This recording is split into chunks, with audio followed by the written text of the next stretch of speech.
Assalamualaikum warahmatullahi wabarakatuh. Saudaraku yang dirahmati Allah, pernahkah kita berhenti sejenak dan merenung, untuk apa sebenarnya kita ada di dunia ini? Seringkali kita begitu sibuk mengejar berbagai hal, tenggelam dalam rutinitas harian, hingga lupa akan tujuan besar dari perjalanan hidup kita. Bayangkan dunia ini seperti sebuah ladang yang luas. Disinilah tempat kita menanam. Setiap perbuatan baik adalah benih, setiap amal saleh adalah pupuk, dan setiap doa adalah air yang menyiraminya. Kelak, di akhirat, kita akan menjadi pemanen. Apa yang akan kita panen? Tentu saja hasil dari apa yang kita tanam selama di dunia. Karena itu, menjadikan dunia sebagai ladang untuk mencari bekal sebanyak-banyaknya harus selalu terpatri dalam benak kita. Lihatlah di sekeliling kita. Allah menganugerahkan begitu banyak kenikmatan. Kesehatan, keluarga, rezeki, bahkan hembusan napas yang kita hirup setiap detik. Semua ini bukanlah sekadar untuk dinikmati, melainkan sarana untuk mendekatkan diri kepadanya. Cara kita mensyukuri nikmat yang tak terhingga ini adalah dengan memacu diri kita untuk menjadi hamba yang semakin taat pada Sang Khalik. Semakin banyak nikmat yang kita terima, seharusnya semakin kencang pula kita berlari menuju ridhanya. Rasulullah Shallallahu Alaihi Wasallam pernah bersabda, "Apa peduliku dengan dunia? Tidaklah aku di dunia ini melainkan seperti seorang pengendara yang berteduh di bawah pohon, ia istirahat sejenak lalu pergi meninggalkannya." Analogi ini begitu indah dan mendalam. Seindah apapun dunia, kita hanyalah seorang musafir.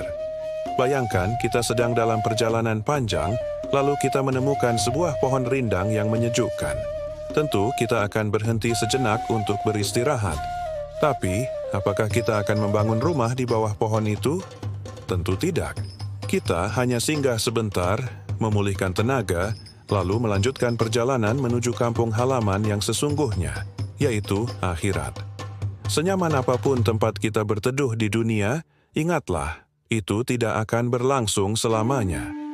Jabatan akan berakhir, harta bisa hilang, dan fisik yang kuat pun akan melemah seiring berjalannya waktu. Dunia ini laksana jembatan megah yang menghubungkan kita menuju akhirat.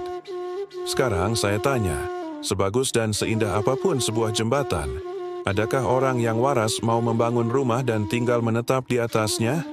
Tentu tidak, bukan. Jembatan adalah tempat orang berlalu lalang, hilir mudik dengan segala urusannya. Tidak ada privasi, tidak ada ketenangan hakiki. Begitulah dunia. Sungguh tidak layak jika kita menjadikannya sebagai tujuan akhir dan tempat tinggal yang kekal. Maka posisi yang tepat bagi kita adalah menjadikan dunia sebagai sarana, sebagai kendaraan untuk menempuh perjalanan menuju akhirat. Kita gunakan apa yang ada di dunia ini sebagai bekal, bukan sebagai tujuan. Seindah apapun dunia, kita akan selamanya menjadi orang asing di dalamnya.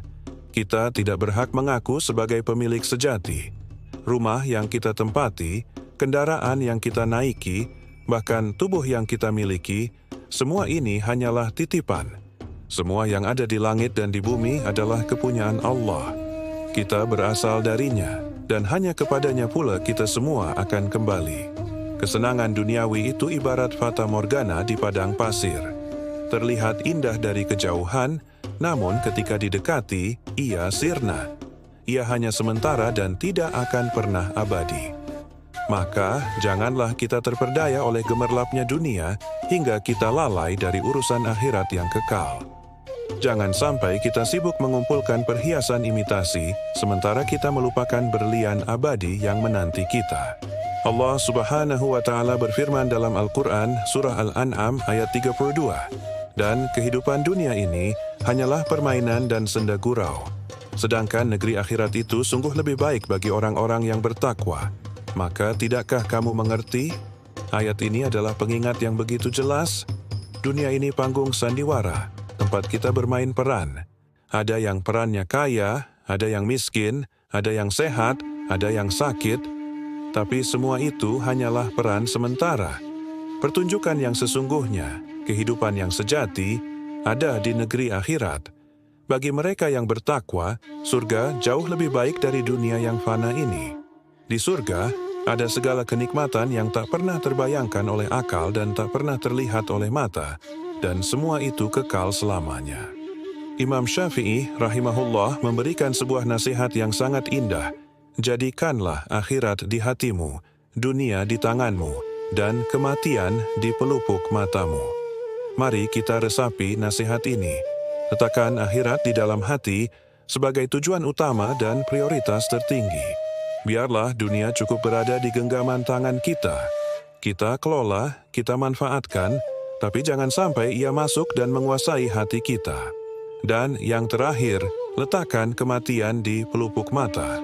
Artinya, kita harus selalu sadar bahwa waktu kita terbatas, bahwa malaikat maut bisa datang kapan saja. Dengan mengingat kematian, kita akan termotivasi untuk senantiasa berbuat kebaikan dan tidak menunda-nunda taubat.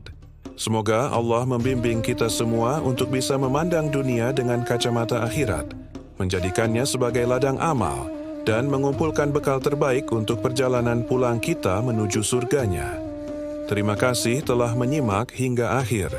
Jika video ini bermanfaat, jangan lupa untuk like, bagikan kepada sahabat dan keluarga, serta subscribe Masjid Taqwa Story, agar kita bisa terus saling mengingatkan dalam kebaikan. Wassalamualaikum warahmatullahi wabarakatuh.